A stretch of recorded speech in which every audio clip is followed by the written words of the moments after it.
अब देखिए next topic है हमारा नॉन रिस्टोरिंग डिविजन एल्गोरिदम। हमने रिस्टोरिंग मैंने अपलोड कर दी है वीडियो, आप वो देख सकते हैं जाके। नॉन रिस्टोरिंग में क्या होता है, देखिए रिस्टोरिंग में हम वैल्यू को रिस्टोर कर रहे थे, इधर हम वैल्यू को रिस्टोर नहीं कर रहे हैं basically. So it is also use by CPU to divide unsigned binary numbers. ये एल्गोरिदम भी सेम काम करता है, ये भी डिवीजन करता है, रजिस्टर्स भी सेम यूज़ करता है, बस क्या करता है वैल्यू को रिस्टोर नहीं करता। तो क्वेश्चन है वैल्यू को रिस्टोर नहीं करता तो चलता कैसे है। देखिए हम आगे पढ़ते हैं इस बारे में। It is improved version of the restoring division algorithm because it does not restore the value of a immediately after the negative result। ठीक है, ये उसका बेटर वर्जन है। क्यों? अब आप बोलेंगे उधर तो मिनिमाइज़ करा था ना एक स्टेप। मेरे भी दिमाग में क्वेश्चन आया था कि अगर मैं इसको नॉन रिस्टोरिंग डिविजन एल्गोरिथम जो बोल रही हूँ, देखिए रिस्टोरिंग में तो क्या कर रहा था कि वो तुरंत रिस्टोर कर दे रहा था वैल्यू को, बट इधर नॉन रिस्टोर करके भी आगे 2-3 स्टेप्स बढ़ा रहा है, बट स्टिल हम इसको एक इम्प्रूव्ड वर्जन बोलते हैं। इसका आंसर भी आपको थोड़ी देर में पता चलेगा। तो instead if subtraction makes a negative, the CPU keeps the negative value, ये रख रहा है उस वैल्यू को। If the next iteration instead of subtracting again it adds the divisor. अभी आपको समझ नहीं आएगा, थोड़ी देर में मैं एग्जाम्पल से समझाऊंगी। This saves one operation. देखिए इसलिए इसको बोला जाता है एफिशिएंट, क्योंकि ये एक ऑपरेशन जो है वो सेव कर लेता है और जो ऑपरेशन है उसको फास्टर बना देता है। फाइनली Q और A की वैल्यू स्टोर हो जाती हैं। सो हम इसमें एग्जाम्पल देखते हैं। इफ़ A इज़ -1 तो A is equal to A+1। अब देखिए इसके कुछ रूल्स हैं, वो हम आगे पढ़ते हैं। रजिस्टर्स यूज सेम है, वही Q हमारा रिमाइंडर को इनिशियली स्टोर करता है, फिर बाद में क्वेश्चन को स्टोर करता है, फिर हमारा M है वो डिवाइज़र है और रजिस्टर A है वो हमारा रिमाइंडर है। मेन आइडिया बेसिकली इसका ये है कि अगर A की वैल्यू पॉजिटिव है तो सब्ट्रैक्ट करिए M को, और A की वैल्यू नेगेटिव है तो ऐड करिए M को। चलिए अब इसकी वर्किंग का मैंने एक सूडो लिखा है, बेसिकली ड्राई रन किया है इसकी जो भी एक्सप्लेनेशन है वर्किंग की, और फिर मैंने इसको एक एग्जांपल के थ्रू सपोर्ट भी किया है। स्टेप 1 है हमारा, पहले तो हम सारे अपने वेरिएबल्स को डिफाइन कर लेंगे, फिर उसके बाद हम शिफ्ट AQ टू लेफ्ट करेंगे, फिर हम चेक करेंगे A का साइन पॉजिटिव है या नेगेटिव है। पॉजिटिव के लिए मैंने बताया था A-M हो जाएगा, नेगेटिव के लिए A+M हो जाएगा। फिर उसके बाद हम A को दोबारा चेक करेंगे, अगर पॉजिटिव है तो Q0 की वैल्यू हम 1 डिफाइन कर देंगे, माइनस है तो Q0 की वैल्यू 0 डिफाइन कर देंगे, और ऐसे ही करते हैं हम डिक्रीज़ करते रहेंगे जब तक M की वैल्यू 0 नहीं हो जाती। और अगर A की वैल्यू हमारी 0 से छोटी आ गई तो हम परफॉर्म करेंगे A is equal to A+M, और फिर उसके बाद अपने ऑपरेशन को फिनिश कर देंगे। मुझको पता है आपको समझ नहीं आया, बहुत आपको डायग्राम जैसा ही लग रहा होगा, ये एग्जाम्पल से पक्का समझ आ जाएगा। बस एक क्वेश्चन देख लेते हैं और रूल्स पढ़ लेते हैं, एकदम मक्खन की तरह समझ आएगा।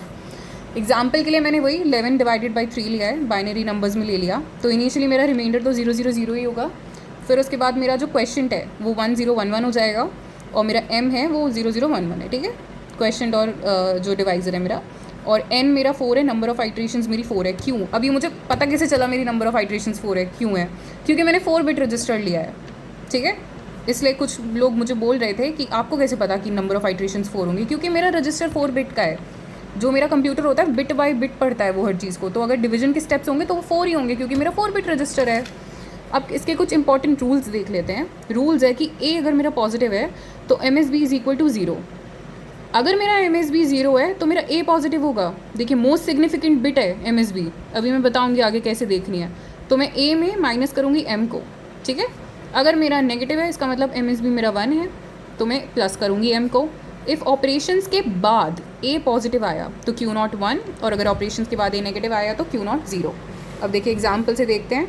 A is equal to 0 0 0 0 and Q is equal to 0 1 1 0 1 1। मैंने इसे लेफ्ट शिफ्ट किया, लेफ्ट शिफ्ट करते देखिए क्या हुआ, ये सारे वैल्यूज़ हैं वो लेफ़्ट शिफ्ट हो जाएंगे। तो ये यहाँ पे 0 आ जाएगा, यहाँ पे 1 आ जाएगा, ऐसे करके 0 0 1 1 0 0 0 1 और 1 1 0 0। आपको लेफ़्ट और राइट शिफ्ट करना आना चाहिए, आप उसको पढ़ लीजिएगा, ये प्री रिक्विजिट है। Now A is positive. अब मुझे A कैसे पॉजिटिव दिख रहा है, क्योंकि इधर मेरा MSB 0 है। मैंने क्या बोला था, इधर मेरा जैसे ही MSB 0 होगा तो मेरा A पॉजिटिव होगा, ठीक है। तो अब मैं क्या करूँगी, अगर मेरा A पॉजिटिव है, इधर क्या लिखा है, अगर ऑपरेशन के बाद A पॉजिटिव आया तो मैं क्या करूँगी, A is equal to A-M। इधर मैं A-M परफॉर्म कर रही हूँ तो मेरा ये नंबर आ गया। अब देखिए अब मेरा जो MSB यहाँ पर MSB ये वाला नंबर होता है, ठीक है, ये मेरा नेगेटिव है क्योंकि मेरा MSB 1 है। तो मेरा Q0 की वैल्यू में क्या दूँगी, क्या लिखा था ऑपरेशन के बाद A पॉजिटिव है तो Q0 की वैल्यू क्या आएगी 0, और नेगेटिव है तो 1। तो मेरा यहाँ पे नेगेटिव वैल्यू आई ना, तो मैं 0 मार्क करूँगी। अब Q तो मेरा ऑलरेडी 0 से एंड हो रहा है, तो मेरा ये आ गया A और Q की करेंट वैल्यू। अब इस करेंट वैल्यू को मैं फिर से लेफ़्ट शिफ्ट करूँगी, मैंने इसको नेक्स्ट में ही कर दिया शिफ्ट, बेसिकली आप कर लीजिएगा इसको लेफ़्ट शिफ्ट, तो आपका ये आंसर आएगा। अब देखिए इसमें फिर से ए की वैल्यू नेगेटिव आई, तो मैं क्या करूँगी, अगर ए की वैल्यू मेरी नेगेटिव आई तो मैं क्या करूँगी, A is equal to A plus M. अब देखिए इसको मैं प्लस करूँगी एम में, तो मेरा 1 1 1 1 आया। फिर से ए की वैल्यू नेगेटिव आई क्योंकि एम एस भी 1 है, तो Q not is equal to 0, यही लिखा था ना मैंने, क्यू नॉट 0 हो जाएगा और ए और क्यू की मेरी करंट वैल्यू ये हो गई। अब देखिए फिर से हम आइट्रेशन करेंगे क्योंकि अभी तक ए नेगेटिव आ रहा है हमारा, फिर से मैं लेफ़्ट शिफ्ट करूँगी, फिर से मेरा ए नेगेटिव आ रहा है तो मैं ए प्लस 1 करूँगी। अब देखिए मैं 1 को डिस्कार्ड कर दूँगी, ये करके आपका एक कैरी 1 आएगा। 1 को मैं क्यों डिस्कार्ड करूँगी, क्योंकि मेरा 4 बिट रजिस्टर है यार, मैं 5 बिट स्टोर नहीं कर सकती उसमें, तो लास्ट की जो 4 बिट हैं मैं उनको स्टोर करूँगी। तो क्या, अब देखिए फाइनली मेरा ए जो है इधर वो मेरा पॉजिटिव आ रहा है, ठीक है, यहाँ पे 0 आ रहा है, पॉजिटिव है, तो अब क्यू नॉट की वैल्यू 1 हो जाएगी। अब मैं इसको फिर से शिफ्ट लेफ़्ट करूँगी, फिर मेरी जो ए की वैल्यू है यहाँ पे फिर से शिफ्ट लेफ़्ट करने के बाद मेरा फिर से पॉजिटिव आया, तो मैं ए माइनस एम करूँगी, फिर से मैंने किया तो मेरा पॉजिटिव आया, therefore Q not is equal to 1 and A is this. तो ये मेरा फाइनल आंसर वो प्रिंट करके मतलब मेरी जो रजिस्टर है वो बता देगा।